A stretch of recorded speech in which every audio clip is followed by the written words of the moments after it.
आज हम सम्राट अशोक के पुत्र कुणाल की कथा पढ़ेंगे जिसका संयम और समाज देखने लायक था। तो ध्यान से सुनिए। सम्राट अशोक का नाम इतिहास में प्रसिद्ध है। उनके एक पुत्र था, उसका नाम था कुणाल। राजकुमार कुणाल बड़े नरम, विनयी और आज्ञाकारी और पितृभगत थे और सबकी आज्ञा का पालन करने वाले थे। प्रजा राजकुमार कुणाल को बहुत ही चाहती थी। राजकुमार भी प्रजा के लोगों को सुखी करने का उद्योग किया करते थे, उनका बड़ा सम्मान किया करते थे। राजकुमार कुणाल की पत्नी कंचना भी बड़ी पतिव्रता और सुशीला और धर्म पत्नी थी। सम्राट अशोक की छोटी रानी का नाम तिष्यरक्षिता था। सम्राट अपनी रानी को बहुत चाहते थे, उनका बड़ा आदर किया करते थे, उनकी सब बातें मानते थे, किंतु उसका चरित्र अच्छा नहीं था। वह राजकुमार कुणाल की सुंदर आंखों पर मोहित थी और राजकुमार अपनी सौतेली माता का बड़ा आदर और सम्मान किया करता था, किंतु उसे तिष्यरक्षिता को संतोष नहीं था।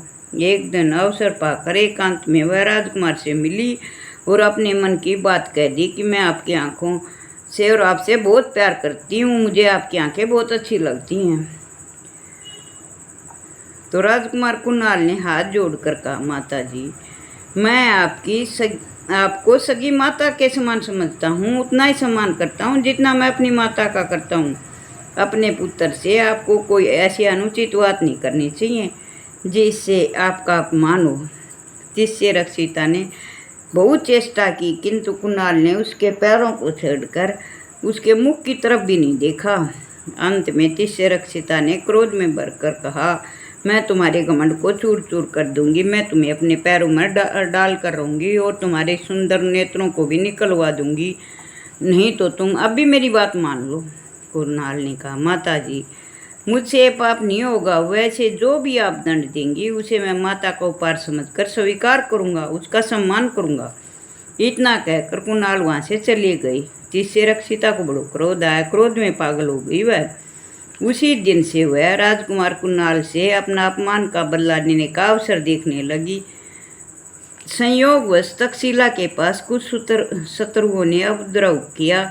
सम्राट अशोक रानी तिष्यरक्षिता की सलाह के बिना कोई काम नहीं किया करते थे। जो भी काम करते थे उसमें उस रानी की सलाह अवश्य लिया करते थे। कि रानी ने सलाह दी कि सम्राट को शत्रुओं को दबाने के लिए सेना के साथ राजकुमार कुणाल को तक्षशिला भेजना चाहिए। सम्राट ने कुणाल को तक्षशिला भेज दिया। रानी की बात मानकर राजकुमारी पत्नी कंचना भी अपने पति के साथ चली गई। राजकुमार चले जाने पर तिष्यरक्षिता ने सेनापति के नाम एक पत्र लिखा।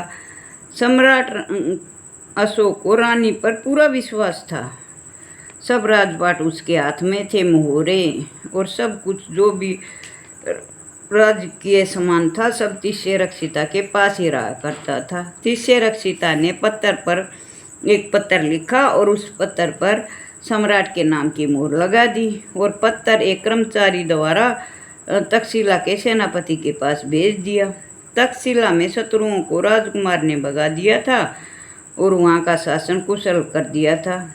सभी लोग राजकुमार के व्यवहार से उनको देवता के समान मानते थे, सब उनका बड़ा आदर किया करते थे। वह भी प्रजा का बहुत सम्मान और आदर किया करता था। जब तिष्यरक्षिता का पत्र सेनापति को मिला तो सेनापति का आश्चर्य का कोई ठिकाना न रहा। वह पत्र उसने राजकुमार को दिखाया और राजकुमार कुणाल से कहा, सेनापति ने कहा कि सम्राट का पत्र है यह, इस पर सम्राट की मोहर लगी है। आप और उसने इसमें आपकी आंख निकलवाने के लिए कहा है। तो राजकुमार ने कहा कि आप सम्राट की आज्ञा का पालन करो। सेनापति ने कहा, राजकुमार, ऐसी कठोर आज्ञा का पालन मुझसे नहीं होगा। सम्राट ने पता नहीं कैसे आपकी आंखें निकालने की आज्ञा दे दी। आपका कसूर ही क्या है? आप तो व्यवहार कुशल और बहुत अच्छे राजकुमार हो। कुणाल बोली, आज्ञा चाहे जैसे भी दी गई हो वह सम्राट की आज्ञा है, मुझे और आपको उसका पालन अवश्य करना चाहिए। लेकिन सेनापति राजकुमार की आंखें फोड़ना स्वीकार नहीं किया। अंत में अपने पिता की आज्ञा का सम्मान करने के लिए राजकुमार कुणाल ने अपने ही हाथों से लोहे की सिरिये गर्म करके अपने नेत्रों में भोंक लिए और अंधे होकर राजकुमार कुणाल तक्षशिला से चल पड़े और उनके साथ केवल उनकी पतिव्रता पत्नी कंचना ही थी। वह ही उसका अपने पति का हाथ पकड़कर आगे आगे चलती और उनकी सेवा किया करती थी। चक्रवर्ती सम्राट अशोक का पुत्र अपनी पत्नी के साथ साधारण भिखारी की भांति गांव गांव भटक रहा था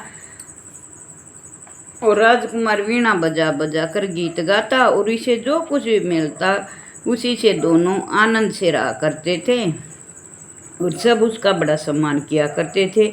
वह भी सबका बहुत सम्मान किया करता था। भटकते भटकते कई वर्षों बाद वह पाटलिपुत्र पटना पहुँचे और रात को जब राजकुमार गा रहे थे तो सम्राट ने उनका स्वर पहचान लिया। रानी ने सम्राट से कह दिया था कि राजकुमार की मौत होगी। वे राजमहल से दौड़े और कुणाल के पास गए। इतने दिनों के बाद सम्राट को रानी और तिष्य रक्षिता की दुष्टता का पता लगा। सम्राट ने आज्ञा दी कि तिष्य रक्षिता को अभी मेरे सामने जीते जी पृथ्वी में गाड़ दो। उसने ऐसा गलत काम किया है जो बिना गलती के राजकुमार की आंखें निकलवा दी। राजकुमार कुणाल ने सम्राट की आज्ञा सुनते हुए पृथ्वी पर लौटकर मस्तक रखकर और अपने पिताजी से बार बार विनती की, हे पिताजी, वह मेरी माता है, मैं आपसे भिक्षा मांगता हूँ कि आप उसे क्षमा कर दो। और राजकुमार की अद्भुत क्षमाशीलता ने सम्राट और सभी लोगों को चकित कर दिया। रानी ने भी राजकुमार से गलती मांगी और अपनी गलती के लिए क्षमा मांगी और अपने राजकुमार के पैरों में गिरकर रोने लगी। तो राजकुमार ने कहा कि माँ, आपकी जगह मेरे पैरों में नहीं, आपको तो मुझे आशीर्वाद देना चाहिए। सब ने राजकुमार की बहुत बुरी बुरी प्रशंसा की। बोलो राजकुमार कुणाल की जय, बोलो शिव शंभू की जय, बोलो भगवते वासुदेव की जय हो।